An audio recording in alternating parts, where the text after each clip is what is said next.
guys! Good noon sa inyong lahat. Tanghali na dito sa amin and masyadong gloomy ang weather. But, aalis kami ng bahay. Iiwan namin tong bahay namin na to.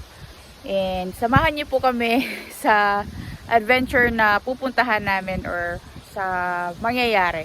Yeah, isasama namin kayo and ipapakita ko po sa inyo lahat-lahat na magagandang bagay na para sa akin is maganda. And I hope magandahan din kayo. So dito nga sa likod ko guys, yan na yung mga firewood namin. Actually kahapon, kung saan yung red na cart, puno yan kahapon dyan ng guys, kahoy. As in sobrang pagod na pagod kami ni Nico. Kakabuhat ng mga kahoy and nilagay namin siya doon sa loob ng shed namin kasi nga umuulan na. But itong mga naiwan dito, nilagyan namin siya ng cover. Sabi ko kay Nico, hindi man thoroughly na cover. Sabi niya okay lang daw. Kasi ito yung mga unang kahoy na gagamitin namin. And ganito talaga ang buhay sa countryside guys. Iisipin talaga ang taglagas and yung winter season. Or yung autumn and winter season. Kasi yun talaga yung mga malamig na season dito sa Finland. So ngayon, aalis kami. Hinihintay ko lang si Nico kasi nilabas niya pa si Primo. And may mga basura kami dito sa likod guys na kailangan naming itapon sa basurahan. Next week na lang kapag nagkapanahon na kami, okay lang naman yan siya na andyan. Tapos yung trailers, hindi namin yan dadalhin kasi puno yan ng basura na tatapon doon sa dumpster. Ito na yung storage namin guys. Ito yung maliit na bahay na nasa harap ng bahay namin. Yeah, so andito na rin yung mga gamit ni Nico sa pagkat ng mga trees, yung iba. Tinanggal pala ni Nico yung bintana dito guys. Dito yan oh. Tinanggal niya kasi para magkaroon ng airflow and circulation dito sa loob ng shed. Kasi nalagay na namin yung isang trailer na or isang load ng firewood dito sa loob. Alam niyo ba, inabot kami ng 4 hours mahigit para malagay yan dito sa loob guys. And marami pang kailangang ilagay but the thing is medyo basa pa yung iba. Ito naman is yung mga kahoy na hindi na siya ibinebenta ni Nico. Kasi nga nagkaroon siya ng reject guys. Kasi kapag nagkaroon ng mga itim-itim na color, hindi pantay na color puti or color brown yung mga kahoy, is hindi niya yan binebenta for firewood. So, yan yung gagamitin namin para sa amin dito sa bahay. And kailangan pa namin itong punuin guys. Dapat itong space na to punong-puno yan guys. Pati doon sa labas, kailangan pa namin lagyan ng extra pa. Kasi wala na kaming kahoy dito sa bahay. And napakahirap din naman kasi talaga na kumuha ng kahoy doon sa forest guys. Doon sa trailer kung yung isang storage namin doon. So last resort na namin yon. Pero ito talagang sa bahay namin. Pupunuin namin to hanggang sa kaya namin. And marami pa namang kahoy na pwedeng putulin. Yung mga logs na naputol na ni Nico. Ready na rin yun para i-piece by piece putulin siya para maging firewood yan. Hopefully pagbalik namin, maging tuyo na rin yung iba. Tapos malagay na namin dito sa loob. Itong shed na to guys, pupunuin namin to ng firewood. Yan, para malapit na siya. Kasi dati, yung storage is dyan sa baba. So kapag winter, punong-puno yan ng snow dyan. Nahihirapan kami na paakyat taas dito sa bahay guys. Kaya mas mabuti na dito na lang sa harap namin, sa harap ng bahay. Kasi yung bahay namin dyan lang naman.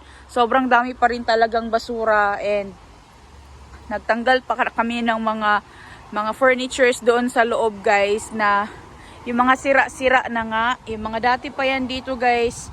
Sa bahay ni Lola na hindi naman nila ginagamit.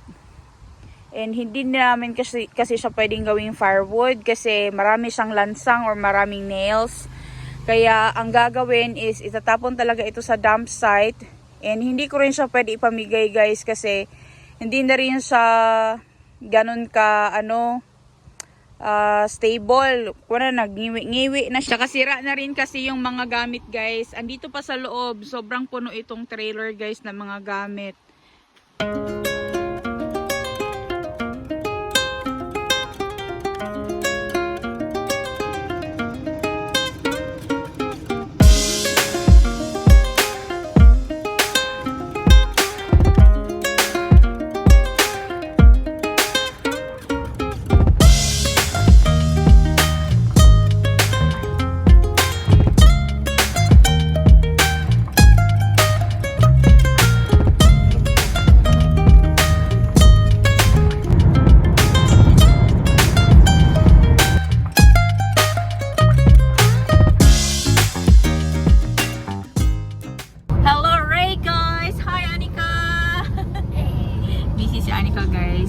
nagda-drive pa ngayon, pero mamaya magpapalit kami.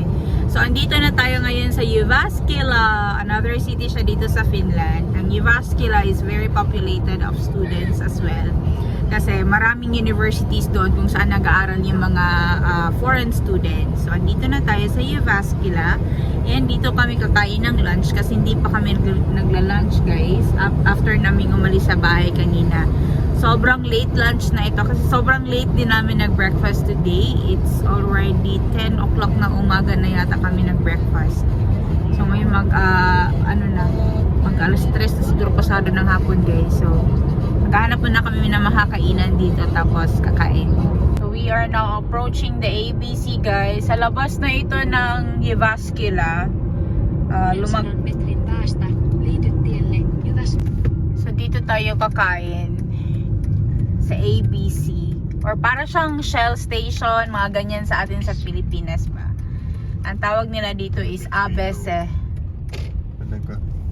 Nepan. Yo, let's go to ABC or ABC. Yeah, outside na ito ng Jyväskylä. Magpas kami kasi sabi ni Nico, mag-drive pa daw. Ala, sige, drive! Yo, dito na tayo, guys, sa loob. And meron din silang buffet doon. Ang laki ng ABC na to. Marami siyang, options na kainan. Buffet lang kami ni Nico, guys. Ako tsaka si Nico. Pero si Anika, sa kanya, burger lang daw sa kanya. Kasi kumain na kasi yun sa bahay bago kami umalis. So, dito tayo sa buffet. So, meron silang potatoes, rice, and then yung mixed steamed na vegetables. Pero dito tayo sa rice. Meron silang chicken. Tignan natin itong chicken nila. Tapos, meron din sila ditong meatballs and yung vegetable based na meatballs. Tignan natin ito. Time check, guys, alas 6 ng gabi na dito sa Finland. Magpapalit na kami ng driver ni Nico. So ako na yung magda-drive. And I don't know saan yung next stopover namin. But definitely mamaya. Kasi hindi ako makapag-vlog talaga, guys, kapag mga ganito. Ini-enjoy ko yung ride. Being pasahero. Yeah, saan si Nico? Nandito na kami. Wala siya dito, guys. Yeah, nandito yung sasakyan. Wala naman din siya dito sa loob. Yan pala si Nico naghintay, guys, sa loob. Ayan, papunta na siya dito. Sinawas akong agtag. Uy, basta dangas mo na na, guys. Anika, you hold this phone. Yeah. So, ako na magdadrive, guys. And we still have, I think, 5 hours to go sa biyahe. Tapos, hindi pa kasali yung mga stops niyan kasi definitely magsa-stop kami para uminom ng kape.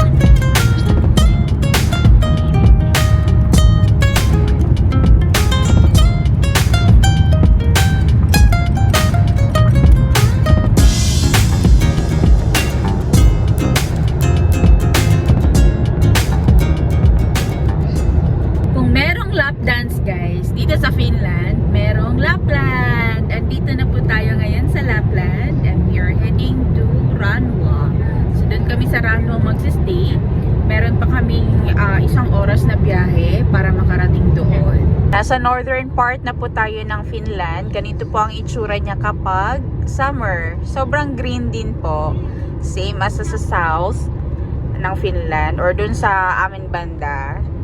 Dito kapag winter naman, mas makapal din dito ang snow.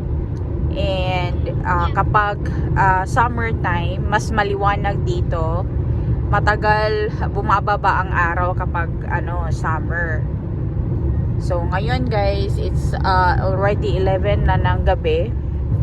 Nasa daan pa rin kami. Supposedly yung biyahe namin papunta dito was morning. Kaso marami pa kaming ginawa kasi nga kahapon naghakot kami ng mga kahoy papunta doon siya. Nilagay namin doon sa storage. So may mga inayos pa kami kaya natagalan. And kaka-message yun din ng nanay ni Nico na nasa bahay din daw siya ngayon. Natutulog na sila kasama ni Pimo. So ganito yung itsura dito guys sa Lapland. Sobrang daming greens din. Sobrang daming puno. Mas maraming puno dito actually. Tapos yung mga ibang puno dito guys is hindi siya ganun katataas. Hindi sila ganun kahahaba like sa other parts ng Finland. Kasi dito mas maraming swamp or yung tubig na nasa ilalim. Tapos natutubuan na lang siya ng mga moss from time to time. Kumakapal yung moss. Pero tinutubuan pa rin siya ng puno. Pero yung puno na tumutubo doon is hindi na siya nagiging sobrang mataas. Dumaan kami kanina sa isang shop after ng Oulu. Bumili ako doon ng ilang pagkain namin like yung gatas tsaka yung juice kasi wala kaming nabili. And since late na nga, wala na kaming mabibilhan noon pag doon pa kami sa Ranwa bumili. So konting kembot na lang, makakarating na kami sa destination namin. Hindi pa naman kami pagod guys kasi sobrang late din talaga namin nagising today. Alas 9, alas 10 na kami ng umaga nagising kasi nga sobrang pagod kahapon. Tapos breakfast din namin today sobrang late. Bihira lang naman mangyari ito sa amin yung ganito na sobrang pagod na pagod. But yeah, sobrang maliwanag pa rin dito and ang taas pa rin talaga ng araw. Yan sobrang taas pa ng araw dito guys sa Lapland na area. And wala pa kaming nakikintang reindeer. Pero dito sa area na to guys, may mga signs na kami na nakikita na watch out for reindeers. Kasi yung mga reindeers guys, they are freely moving here dito sa Finland. Lalo na dito sa north. And kailangan silang iwasan. Kasi kapag nakasagasa tayo ng reindeer, mahal ang bayad doon guys. Kasi may-ari yan sila. Yung merong mga owners yan sila but they are freely moving. Tingnan nyo guys, dun sa side na yan, puro yan swamp. Swamp lahat yan, yung mga puno is hindi sila tumataas na talaga. Sobrang daming swamp dito sa Lapland area. Tapos itong road na dinadaanan namin ngayon guys, is gawa din ito sa swamp. It's just that tinambakan ito para malagyan ng kalsada. Ay, grabe. Puro swamp talaga siya dito. Dito sa side, makita mo talaga siya na puro siya swamps, guys. Ayan, tingnan nyo. Puro swamp talaga siya. Maybe there is this Yeah, definitely. Maraming laka dito, guys. Or yung cloudberry. Yung color yellow na, or orange, or yellowish, or orangey na color na berry. And dito lang yan sa northern part, madalas makita. But, I don't know if meron ng hinog nun by this time. Kasi sabi ng friend ko, August daw, saka yan sila nahihinog. Pero, konting lang, ilang araw lang. But yeah, we will enjoy the view sa sides. Nakita yung mga puno and yung mga swamp dito sa Lapland. Malayo-layo pa kami guys. More than an hour pa na biyahe papunta doon sa destination. Dito sa north guys, ang temperature is plus 14 degrees. Yeah, there's even a small house. Yeah. And alam niyo ba na nagsusumo dito ngayon or yung fog? Summer ngayon pero may fog. And mas malamig dito sa kanila guys compare doon sa amin. Sa Hamenkoski.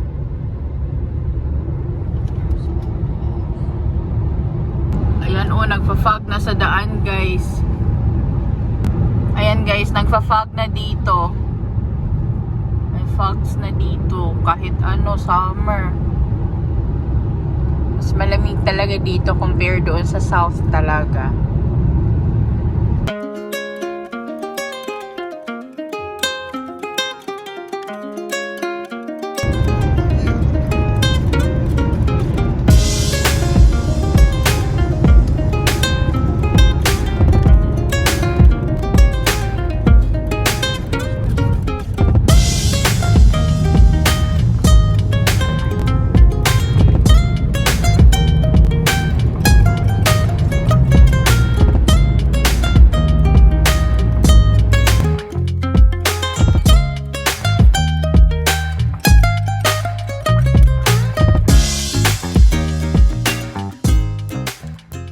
Finally arrived guys. Andito na tayo sa Ranwa. And hinahanap na lang namin yung summer house namin. So yung summer house na nirentahan namin guys is siya. Wala siyang toilet and bath, pero since this is a camping, shared siya. And meron sila ditong igloo hotels din. Ayan, maganda yan during winter kasi makikita yung northern lights. Pero medyo mahal yung ganyan guys. Kapag meron tayong pera, ito try natin yung ganyan. Yan, hinahanap lang namin yung aming... No, not that one. I think it's over there. Yeah. So I think it's this side. Yeah. May mga tao na rin dito guys. Natutulog na yan sila kasi midnight na. Midnight na dito guys. Pero kita nyo naman sobrang maliwanag pa dito kahit midnight na. So ito yung magiging tulugan namin guys. Summer house. Ayan. Tapos tapat niyan is yung lake. Oh, sobrang maliwanag pa talaga dito sa Ranwa guys. As in sobrang ganda. Nasa harap lang siya ng lake. Anyways guys, pagod na si Anika. Anika, are you tired? Are you tired already? Not yet. Finally, nakarating kami ng safe dito sa Ranwa and magsi-set up na kami ng bed namin guys sa loob. Actually, meron namang bed. Nagdala kami ng sarili naming beddings para hindi na kami magbayad ng extra. So, set up lang namin yon. And papakita ko sa inyo bukas yung itsura nitong Ranwa camping. Bukas ng umaga guys para makita nyo and ma-share ko rin sa inyo yung titirahan namin dito for 3 nights. 3 gabi kami dito guys. So maraming mangyayari, marami kaming pupuntahan and hope makunan ko lahat ng video and ma-share ko sa inyo. Salamat po sa inyong lahat guys sa panonood ng video na to. We are glad and na nakarating kami ng safe dito sa Ranwa. Sobrang haba ng biyahe. 7 hours mahigit na biyahe guys papunta dito. Kasali na yung, hindi pa kasali yung stopover. Yung beds namin guys. Actually merong 4 na bed dito. Kami na nagdala ng bedsheets namin galing sa bahay. So dito ako tsaka si Nico. Dito sa kabila si Anika. Kami din nagdala ng bedsheet ni Anika guys. Though hindi match but it's okay. Kasi camping nga eh. Ito nga is kakaibang camping ito kasi nasa loob kami ng summer house. And napakaganda ng summer house guys kasi meron ditong kitchenette. Maliit na kitchen and pwede magluto gumawa ng coffee. May sabon na rin na ready. And dito merong ref. So nalagay ko na rin dyan yung mga pagkain namin na dala. And tomorrow, siguro gagawa ako ng pagkain namin dito for breakfast. So yung lunch namin is sa labas na kami kakain. Hindi kami kakain dito sa loob ng bahay. So yung lunch namin is sa restaurant na lang. 12:08 na dito guys ng gabi. Mag-aalauna na. Pero nagkamulit siya ng dagway. 12:08 na guys. Sobrang liwanag pa. OMG. Hala. Hindi talaga nagsiset ang araw dito sa Lapland. Grabe. First time ko nag-experience ng ganito na Sobrang liwanag pa, may araw pa doon guys. Tignan niyo yung araw, hindi talaga siya nag-set. Guys, maglalakad muna tayo dito sa labas. Pasado alas 12 na ng gabi. Mag-aalauna na. Pero sobrang liwanag pa dito. Tignan niyo yung araw guys, hindi pa nagsiset. Andun lang siya sa may gitna. Sobrang maliwanag pa talaga. Ito dito is mga igloo houses ito. Mas mahal ito guys. I don't know bakit siya mas mahal. Kasi nga igloo siya. Mas mahal ang construction. Pero happy na kami doon sa tent namin. As in. Meron din sila ditong mga kitchen na pwedeng magamit. And may grilling area. So bukas magigrill kami dyan. Ayaw pang matulog ni Nico. Sabi ko kumain natin ng ilta pala. Meron din doong palaruan ng mga bata. And yung common kitchen. Yung sa amin kasi meron siyang kitchenette. Pero dito na natin i-end ang video na to guys. Salamat po sa inyong lahat sa pagsama sa amin. And we finally arrived safe here in Ranwa. We will explore the area tomorrow. Salamat po sa inyong lahat sa panonood na video. We'll see you again next time.